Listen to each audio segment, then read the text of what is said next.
Hello there, I'm James. This week, the Rebel Base builds the modified N1 Naboo Starfighter from the Book of Boba Fett. Or is that the Mandalorian? Let's check out the build.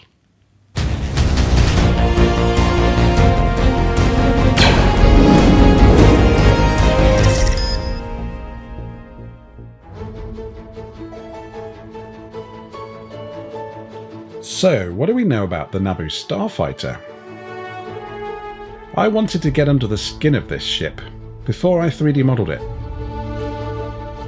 And although not the most efficient approach to making a model such as this, I wanted to model the entire ship and then deconstruct, or should I say, reconstruct it, just as they did in the show. This would enable me to create some realistic innards that would carry over nicely into that final 3D print.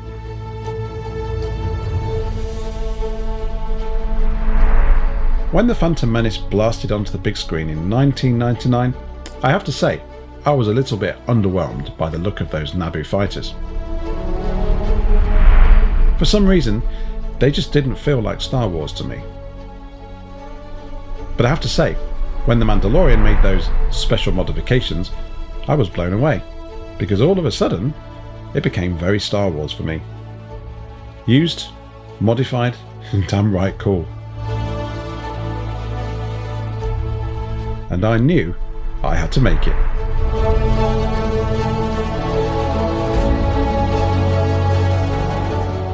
I found myself adding more and more detail, perhaps an excuse to rewatch the episode over and over again and study each and every frame it appeared in, but eventually I got there. I felt that I'd captured the essence of this little ship, so I called it good. All that was left to do was print this sucker.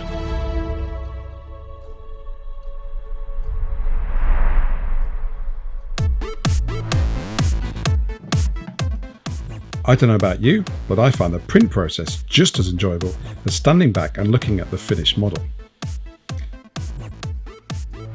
I printed these on the Nova 3D Whale 2 resin printer, and, as always, it pulled off some fantastic prints. I had resin in mind when I modelled this, hence lots of details and the separation of parts for the smaller print bed. I'll leave you to check out the quality in this little montage.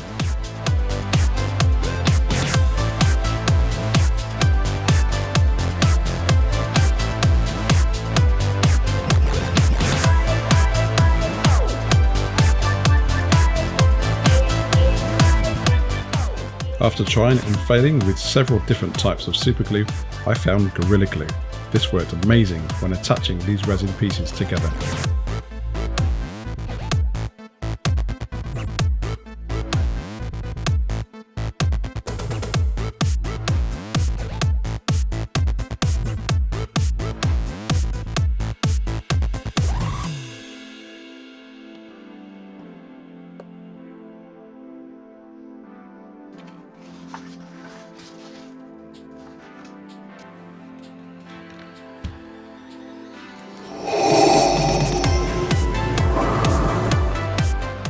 Here's a tip: to avoid rounding over those edges, make sure that when you're sanding, you do it in one direction only.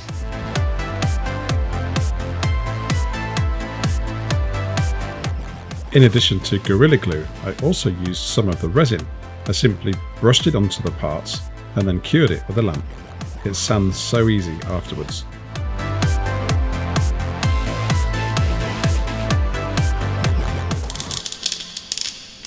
That sound, my friends, is the sound of supports doing their job. In this case, numerous and light.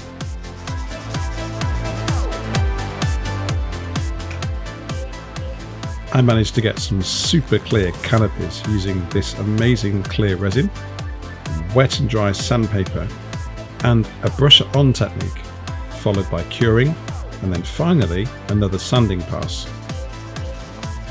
Ultimately, you want as smooth a surface as possible before hitting it with a clear gloss sealant.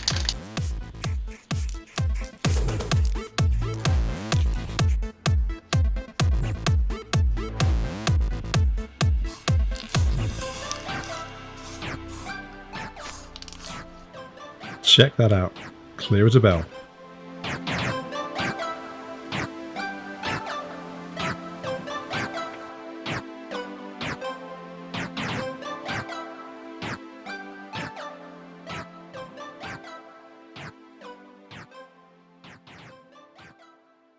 One of the many things I love about working with resin is it requires minimal sanding. Now here's a thought. Wouldn't it be cool if there was an automated weathering fluid that just knew where your detail lines were? Oh wait, check this out. There's nothing magic about this. What this is the Winsor & Newton oil paint, black in this case, mixed with some solvent. If you get the right consistency, it just hugs those lines.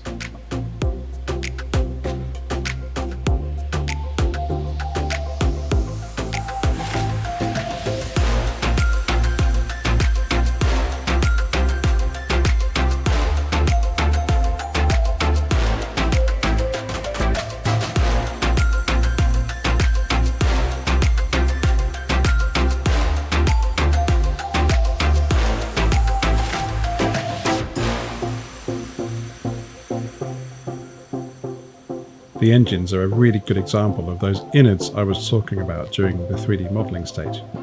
Those open panels really show the details inside, so I wanted to use a darker grey to highlight this and give it some contrast to the rest of the model.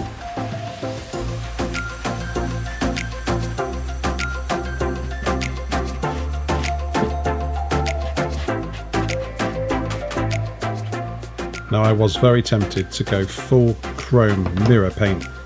However, I decided to go with silver rubber buff, and I'm really glad I did.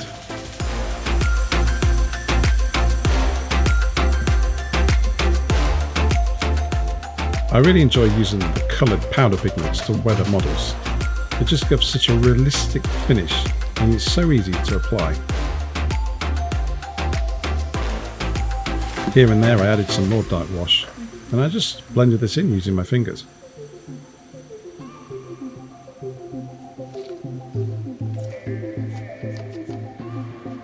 Here's a little trick. Just flick the brush over the front of the thruster and it gives it that effect of some kind of wear and tear from flying through the sky at stupid, ridiculous speeds.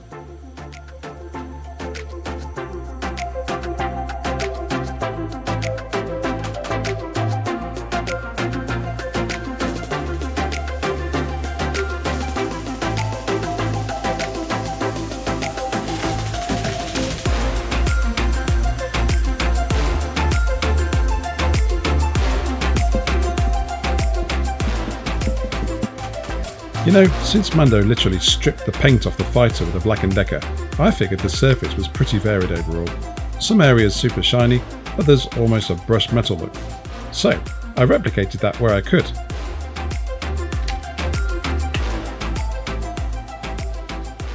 You know, I was so excited to glue the last piece of the puzzle together.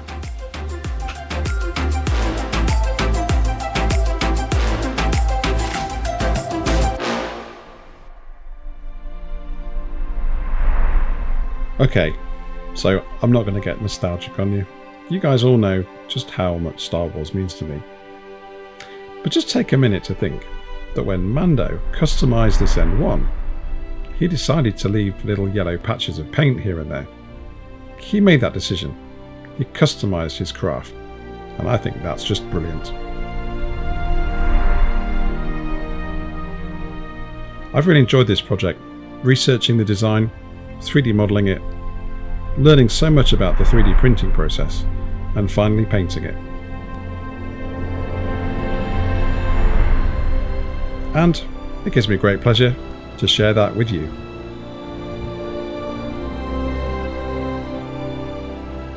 These files, along with many others, are available on the Rebel Base Build Patreon. Come and check us out.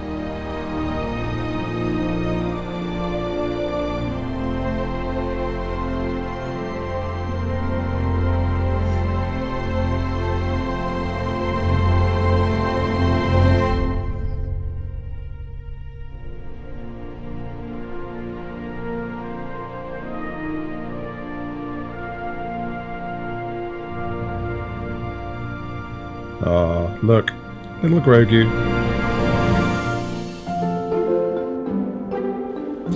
Thanks for watching, guys. It means the world to me. Until next time, go build something from a galaxy far, far away.